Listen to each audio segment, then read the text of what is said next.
Alright, magandang gabi sa inyong lahat mga idol. So napakunang pag-usapan natin ang mainit-init na balita kung saan balak na paimbestigahan o imbitahan ang former president dyan sa Kongreso. May kinalaman sa mainit pa rin ang issue dyan sa tinatawag na gentleman agreement dyan sa West Philippine Sea, Anya, during the time of former President Rodrigo Roa Duterte. So, bakit pinapalaki ang issue dyan sa gentleman agreement? Unang-unang mga idol, alam naman natin na former president yan, na talagang hanggang ngayon andyan yung pag-ibig ng taong bayan sa ating former president. Kaya nga sa survey, kahit dinidiinan ang mag-amang Duterte, imagine on that, number 1 sa survey. Kung pwede nga lang 2028 election, Duterte ang magtatambal sa pagka-presidente at vice-presidente. But why not, mga idol, if the Filipino people want to vote this Duterte daughter and father, that is first time in the Philippine history kung mangyari. But before that mga idol, dito tayo sa ating issue ngayon, kung bakit pinag-iinitan na naman. Natapos pag-initan si Pastor Kibuloy, matapos pag-initan ang SMNI, mayroon ding issue kay BP Sara kung saan busted ang budget na raw ang first lady sa kanya. Ito naman si Martin sumausaw. Ito talaga hindi natin maintindihan kung ano yung mga pinaghuhugutan. Sumausaw yung first lady kay BP Sara. Ngayon ito naman si Tambi, gusto namang imbitahan si former President Rodrigo Roa Duterte. Miss na ata niya si Tatay Digong. Okay mga idol, pakinggan muna natin yung mainit-init pang balita. Oversight Fund ng House of Representatives kaugnay ng pagpapatatag sa seguridad ng bansa, binigyan na ng go signal ni Speaker Martin Romualdez na imbestigahan ang umano'y gentleman's agreement ni dating Pangulong Rodrigo Duterte sa China kaugnay ng West Philippine Sea. Partikular na ang umano'y pagbabawal ng pagkumpuni at pagdadala ng supply sa BRP Sierra Madre na nasa Ayungin Shoal na bahagi ng Exclusive Economic Zone ng Pilipinas. Ito ay upang matukoy anya ang kompromiso nito sa ating soberanya at territorial integrity. Inihayag ito ng liderato ng Kamara sa pagbabalik sesyon nito kahapon, araw ng Lunes, April 29. The so-called gentleman's agreement between the former president and China on the non-supply of the PRP Sierra Madre, grounded in Ayungin Shoal in the West Philippine Sea, is tantamount to the surrender of our country's sovereign rights over our exclusive economic zone. Sa press conference naman, ipinahayag ng House Leader na iimbitahan ito sa pagdinig ang top officials ng dating administrasyong Duterte. Maybe we can start off with the past officials kasi sila din ang dapat ang nag-execute kung may agreement, di dapat siguro yung foreign affairs nila, yung executive secretary, kung may EO, di ba? At saka yung mga nagsalita na meron, pero yung iba, meron din isang press secretary nagsalita na meron, yung isa naman wala naman daw. So ano ba talaga? Nabubudol-budol na. Planong isagawa ang pagdinig bago pa ang CND adjournment o pagtatapos ng sesyon. Si Zambales 1st District Representative Jefferson Conjun, House Assistant Majority Leader, ang naghain ng House Resolution No. 1684 na nananawagang imbestigahan ng kontrobersyal na kasunduan. So yan. Parang nakakatawa mga idol. Ang sabi ni Tambi, nambubudol. Baliktad yung nangyari. Si Duterte na ngayon yung nambudol. Parang kahapon lamang. Sabi ni Tambi, nambubudol ang Duterte. Ang sigaw naman ng taong bayan, nabudol kami ng presidente. Asan ba ang hustisya? Okay. So dito tayo sa balak na paimbestigahan, dahil mayroong tinatawag na oversight power ang Kongreso. So magpapalabas sila ng investigasyon may kinalaman sa usapin ng gentleman agreement, kung sino man ang nagpalutang ng gentleman agreement. But sa mga nakalipas na araw mga idol ay una ng klinaro ng security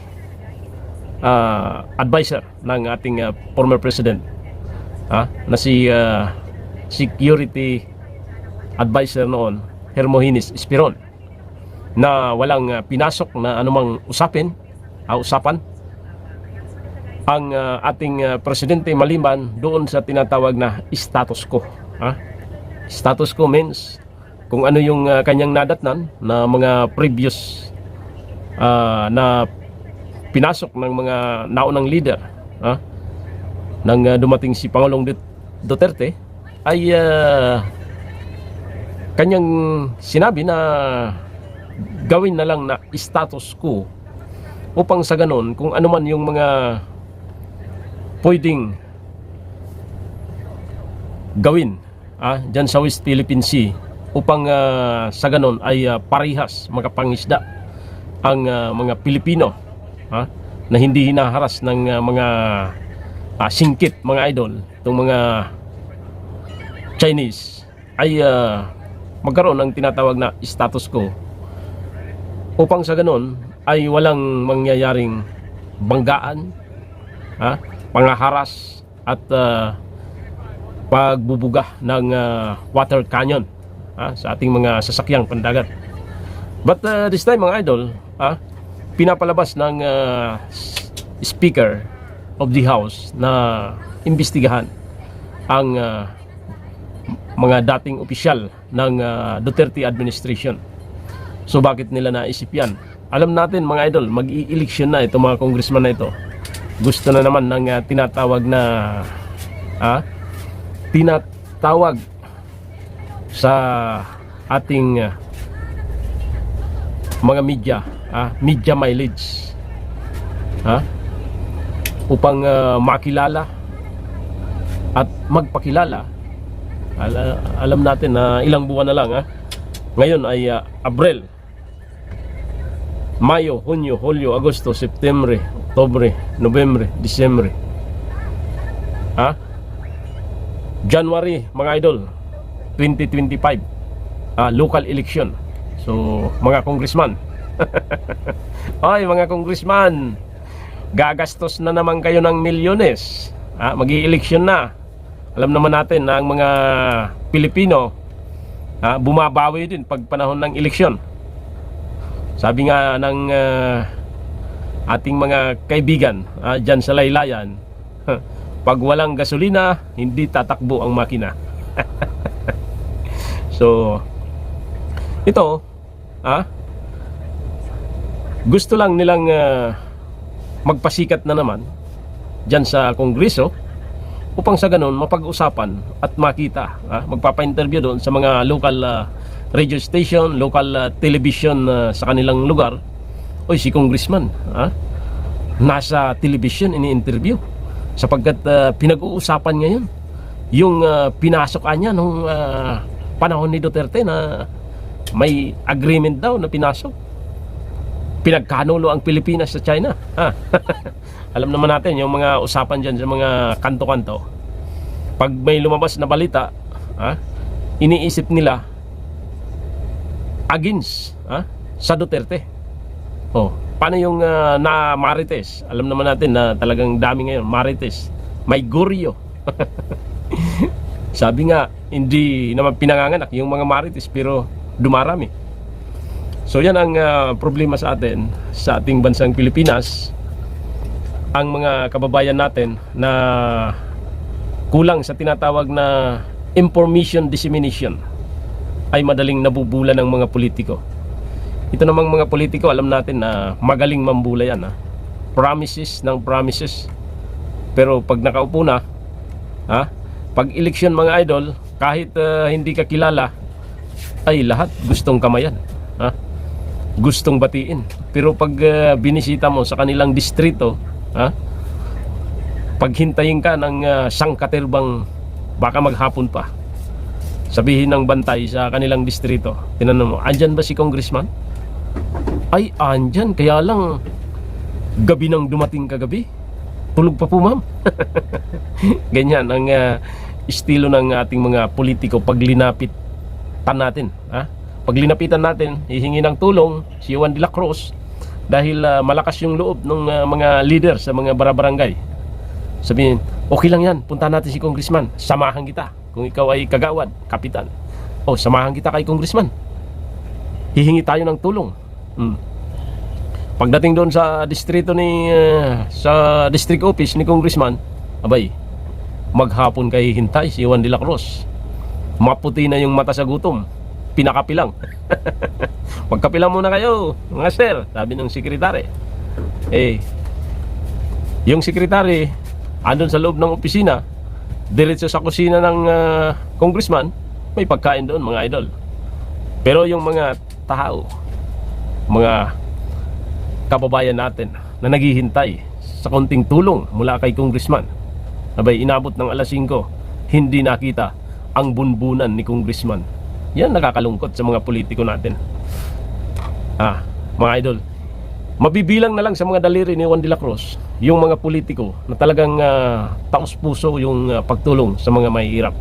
Partikular na yung mga nandyan sa kanilang mga district offices na binibisita ng ating mga kababayan, humihingi ng tulong, humihingi ng gamot, vitamins. Pero nung panahon ng eleksyon, marami yung bahayong tulong mula sa congressman, bahayong tulong mula kay mayor. Pero nung makaupo, bay tago-tago na yung mga congressman, yung mga mayor, yung mga municipal councilor, yung mga board member mga idol, vice mayor, vice governor, lalo si governor, wala si governor, nagbakasyon, nasa Hong Kong ngayon. Kaya't lalong nagiging kawawa ang mga Pilipino na buto ng buto at hindi nag-iisip. Tingnan natin ngayon ang nangyayari sa sambayan ng Pilipino. Sabi ni Marcos, nabudol. Sabi ni Romualdez, na pinsan ni Marcos, nabudol sila ni Duterte. Pero ang taong bayan, sumisigaw na nabudol sila ni Marcos. Saan ba ang hustisya? Naglalaro tayo sa putikan, mga idol. Bakit kailangang pagtuunan ng Kongreso ang mga ganyang usapin? Gayong sinagot na ng dating security advisor ng Duterte administration na walang gentleman agreement at mayroong status quo na usapan ang presidente, former President Duterte at itong Xi Jinping. Alam naman natin na pag sinabing status quo mga idol, once na natapos yung termino ng isang tao na nakipag-usap doon sa leader, automatically wala nang visa yon. So ngayon, ang problema ngayon, ibinubuyo ng Marcos administration ang mga Pilipino dito sa problema sa West Philippine Sea dahil sa pledges ng Amerikano mga idol kay Uncle Sam. Kaya nga nadagdagan yung mga igkasite ng Pilipinas dyan sa Palawan, sa Cagayan, dalawa sa Cagayan mga idol, mayroong sa Cebu at mayroong dito sa ating Luzon. Ngayon, ang igkasite na ito ay gagawin ng base militar ng Amerikano. Sasabihin lang ng Amerikano na for humanitarian purposes ang mga igkasite. Pero pag nagkaroon ng problema, trouble, wala man ibang gagamitin kundi ang mga igkasite, yung mga palipara na yan mga idol. Dahil ang Pilipinas ang pinakamalapit na pullback position ng Amerikano just in case na pumutok ang digmaan dyan sa Taiwan. Itong Taiwan Strait na tinatawag ay napakalapit nito dyan sa Palawan area. Kaya may isang igkasite dyan na inaprubahan.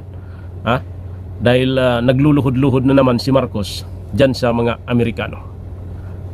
Nung panahon ni Duterte, naging neutral tayo mga idol. And ngayon, parang ibinubuyo ni Marcos ang Pilipinas sa isang kaguluhan. Imagine on that. May kaguluhan dyan sa Russia versus Ukraine. Dito naman sa Asia, andyan yung Israel and Iran. Dito sa atin, sa Pilipinas, ang malala dahil higante versus kutong lupa. Alam natin na ang China ay tinatawag na sleeping giant. Ngayon nagising na, kaya't lalamunin ang Pilipinas. Ngayon ang ginagawa ni Marcos, nakikipagtigasan sa China na hindi naman nararapat, sapagkat sinabi nga ng China na anumang problema sa territorial conflict